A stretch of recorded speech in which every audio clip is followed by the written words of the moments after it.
So, good morning ulit mga uncle, mga auntie. Welcome po sa aking mini vlogs, house renovation day 8. Please like, share, and subscribe. And then i-follow nyo rin po ako sa iba kong mga social media accounts na nasa screen po. Well, ito nga po, day 8 na po tayo sa ating house renovation. So, ito pong si Kuya, bago po yan siya sa grupo namin. So, eto na po, tinuloy na po nila Kuya yung paghuhukay sa pang-4, pang-5 at pang-6 po na butas natin para sa ating magiging pwesto. Yun po si Kuya, isa kailangan niya na pong i-welding yung pala kasi medyo sumusuko na siya. Hirap ba naman ng pagbungkal ng lupa, tsaka yun nga po, challenging kasi meron pong mga semento.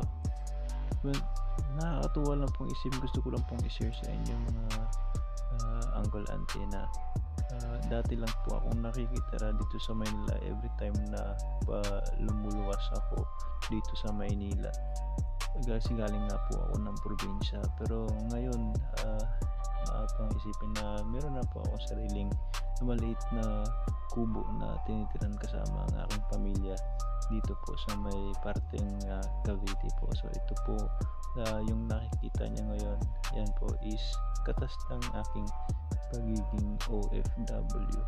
So kung kaya ko po, so kaya nyo rin po yan.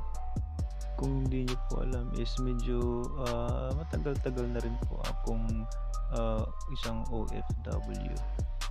So sa awa ng Diyos is napagpundar na po ako ng maliit na bahay at sasakyan po. At salamat po sa Panginoon sa mga blessings na ibinigay niya sa akin. So, balik po tayo sa ating mini vlogs. Yun nga po, itong si Kuya, tinamaan na yung linya ng tubig. Kung makikita nyo po yung maliit na kulay blue, yan po yung linya ng tubig. So nabutas po siya, kaya kailangan nilang palitan. So actually ililipat din nila yan kasi tatamaan siya sa poste na gagawin natin. So makikita niyo po maya-mayang konti kung paano ang ginawa ni Kuya. So ito na po yung pinakahuli na butas natin, ang pang-6 na butas para sa ating poste. At ayan po si Kuya, so sobrang dami ng mga bakal sa ilalim, kailangan po nilang tatabasin yun isa-isa. So yan po yung dating part ng wall po natin. So kailangan lang pong i-clear yan para maayos po yung pagkatindig ng ating magiging poste at walang sagabal. So ayun nga po, sabay-sabay nilang tinuloy yung mga hukay, yung 3 hukay na sabay-sabay.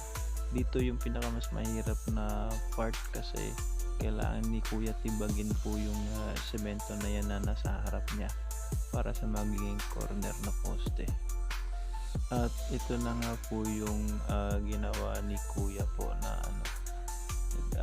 pampalit po doon sa nabutas. Yun po yung para malihis po siya doon sa gagawing poste. Kaya ginawa niya po ng ibang way, pero dun pa rin naman po yung daanan niya. Bali, i-connect lang po niya, makikita niyo po maya maya.